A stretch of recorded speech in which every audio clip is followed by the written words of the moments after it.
Lugi na isang pieces kanina guys, no, sa kabayo. Plus ngayon check, kuha yung bishop, so 2 pieces na yung lugi niya. Okay, so hindi na wala yan, no?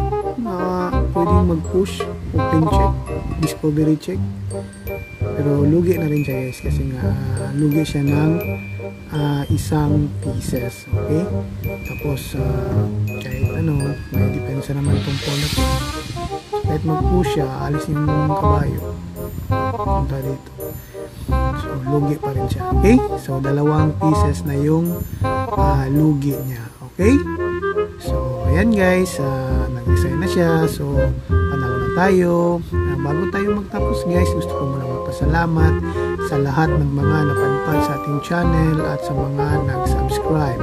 At sa mga hindi pa nakapag-subscribe sa ating channel, baka naman dyan, don't forget to click subscribe and the notification bell button, yung all, para palagi kayong updated sa ating mga bagong videos at live stream. Okay? Again guys, this is Kai and Dax TV. Babu!